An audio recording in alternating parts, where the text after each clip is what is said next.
welcome back to the vlog. I expected to be back so long ago. The bathrooms at the house are currently being worked on, and that is the main reason why I haven't been vlogging. I've also, of course, been completely busy on the edit for all of the Japan videos. The first part, I can happily say, is finally out. Well, I should say that it is out for patrons right now. It's gonna be out for everybody before the end of the year. This is part 1 of 3 videos from the Kumano Koto Trail. It was one of the most difficult trails we've ever done in our life. But suffice it to say, part 1 of the Kumano Koto is out right now. You can watch it at patreon.com/adventure. I'm sure I've said it before, but I'll say it again.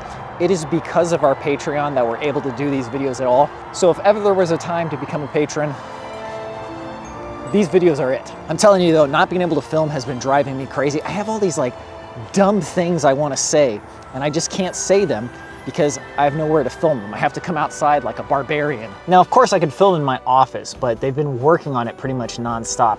So there's always noise and banging and dust. But I couldn't wait any longer and I had to just film something. Even if it's just a crappy walk and talk outside, talking about nothing. Nothing for no one. But you know what I want to do now? I want to go to a different park and I want to test out a different camera setup I could use for the next time I can actually do some run and gun vlogging. I'm always looking to refine and streamline the setup, not just for maximum video quality and audio quality, but also to make the process of filming more natural and transparent. That always makes for a better video when I'm more comfortable and relaxed, and I don't have to think about what I'm doing. It's kind of just automatic, and I can just live in the moment and express that through the video.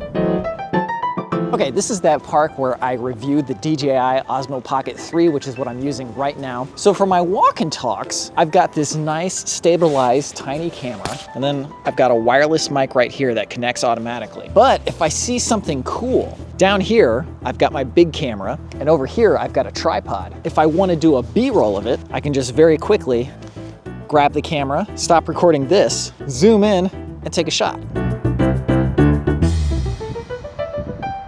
So even if I'm not using this camera, I can just hit record on this microphone and then record with my big camera and I still get good audio. What's cool though is that because I'm using a wireless microphone, I don't have to have a big bulky microphone attached to the camera.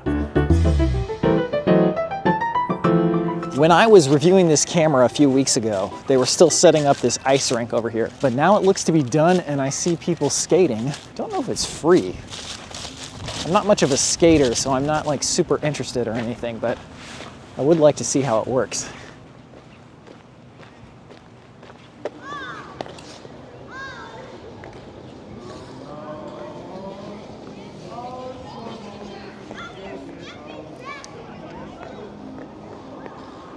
Looks cool, seems like a standard ice skating rink. I have no knowledge on the matter, so I can't give you any more details than that.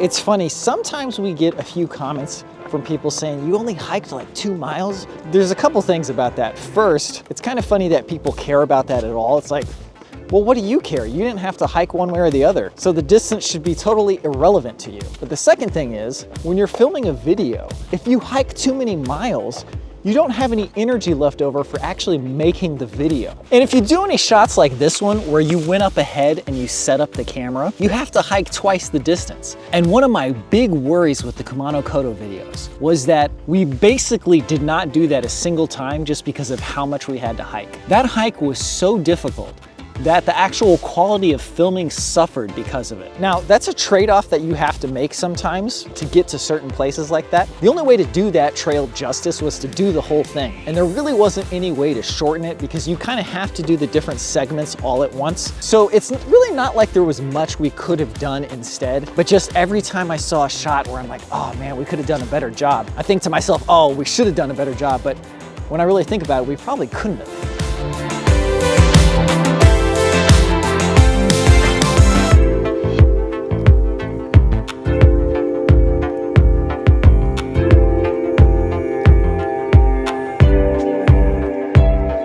Anyways, my point is the amount of distance that you hike and the quality of the filming is inversely proportional, and you kind of have to balance those two. Now, as a camera nerd, of course, I obsess over the details and like the exposure and the color and stuff, not to the degree that a lot of people do, but at least to my extent. But the two things that really matter, that also matter to the end viewer who doesn't care at all about cameras, is do you know what's going on, A, and B, are you getting the feeling that I was trying to impart? And man, let me tell you, there is very little more frustrating than when I did not do a good job of showing what I was talking about and giving you the same feeling that I had when I was out there. Some of the best work that I've ever done in giving you the same feeling that I had was when I went to the northern tip of Japan.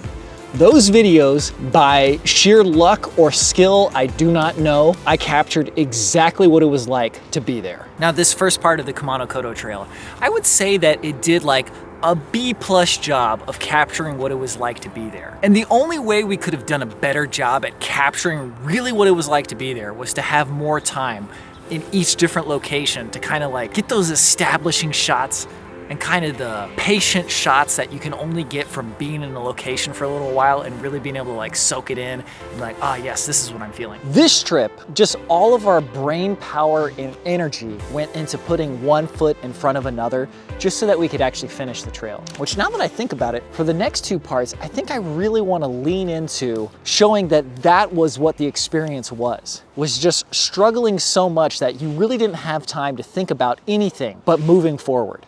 That was all you could do, is just put one foot in front of another. Because not only was the distance really long, you also had to get there by a certain time. So anyway, you'll kind of see what I mean when you see the videos, but tough hike. Amazingly rewarding hike, but also amazingly difficult hike.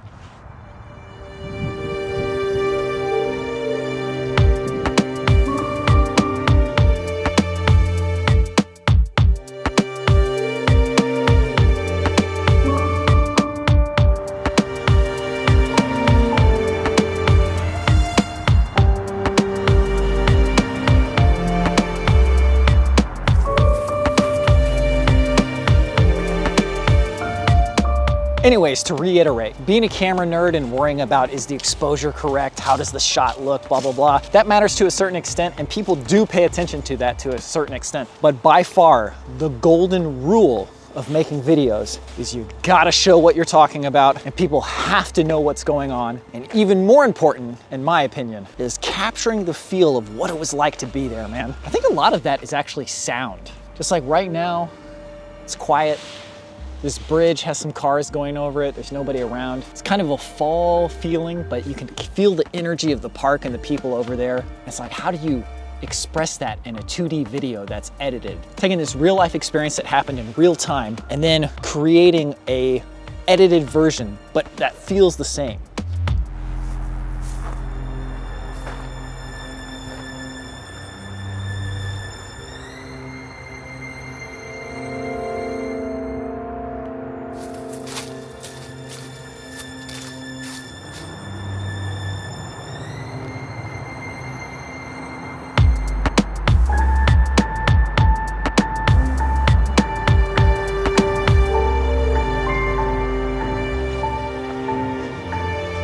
Speaking of Japan, am I back in Japan? We got Bulma and a Dragon Ball and the Turtle House.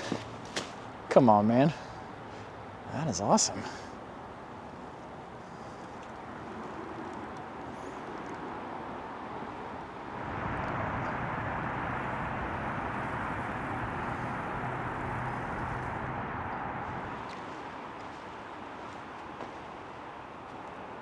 You know, this graffiti is constantly changing, so somebody's coming out here and updating it. I wonder when they do it, if they do it during the day or not. Actually, you know what? They probably do it during the day, because I saw people doing it over there before. In fact, we'll go to that area in just a second.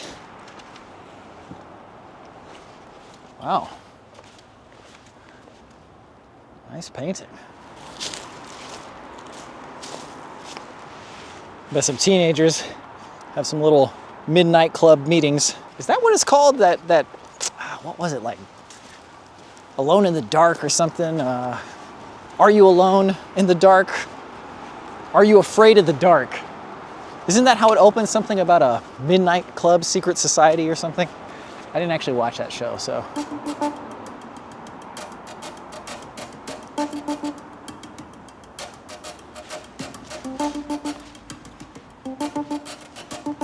I think that phrase was here last time I was here though. If you are an extremely knowledgeable vlog viewer, maybe you can tell me yourself. Okay, yeah, but just over here by the water, I once saw two people in just the middle of the day spray painting the side of the like a little platform over here. Let's see if that's still there.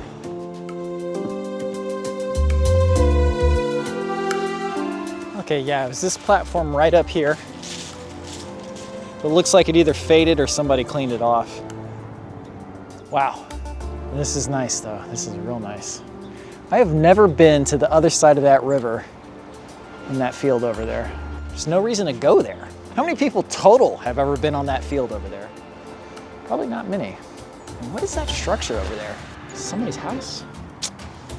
Maybe next time we'll have to go there.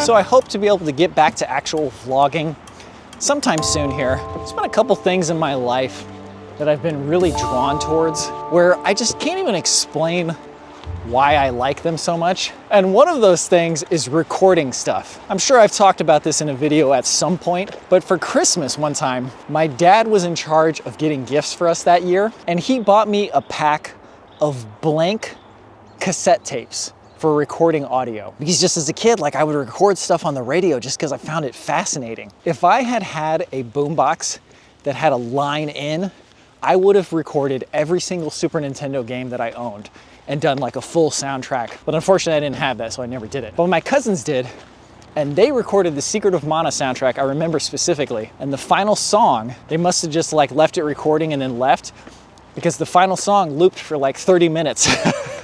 Man, the internet has made access to that type of thing so much. The internet has made access to that type of thing so much easier. And I think that's overall a good thing. But man, just the unavailability of things made it so much more tantalizing. Like you would see the Secret of Mana soundtrack at the end of Game Fan magazine, just like in a picture like this size, and you're like, does that actually exist? Can you actually order that and will they actually send it to you? Now, if you want to get an idea of what the Kumano Koto was like, it was this uphill all the time, only no stairs. Well, some stairs. Actually, this current uphill is extremely tame compared to what the Kumano Koto was. Holy cow, dude, the final day, when you get to the third episode, when we finally edit that, there was a point where we had been hiking uphill for so long, we all got separated.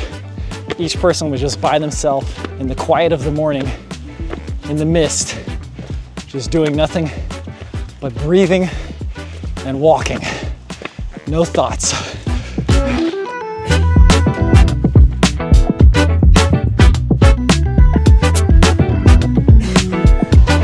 Precision ice rinks. Oh, that's keeping it cold. Oh, you can see right there. Wow. Whatever this is frozen over. It must be what's making the ice rink itself.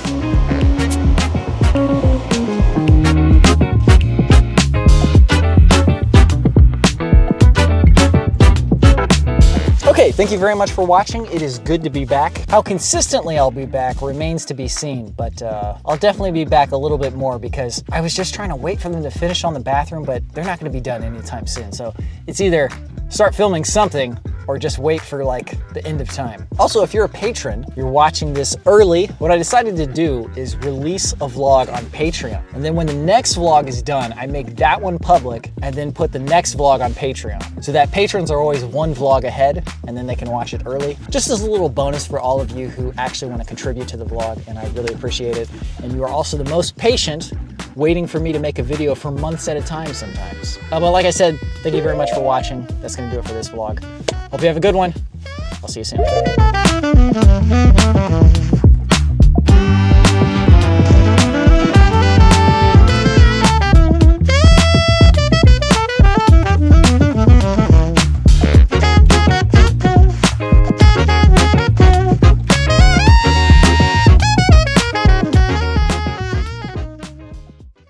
We split up to see what each side of the path had to offer.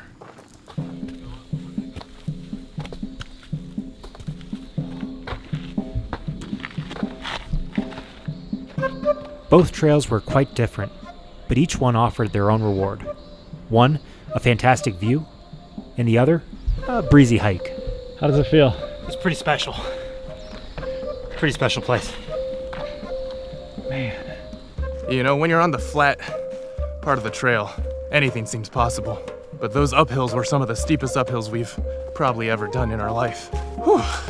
Just like feel so optimistic when you're hiking on flat ground. Yeah. Like, oh yeah, I can do this.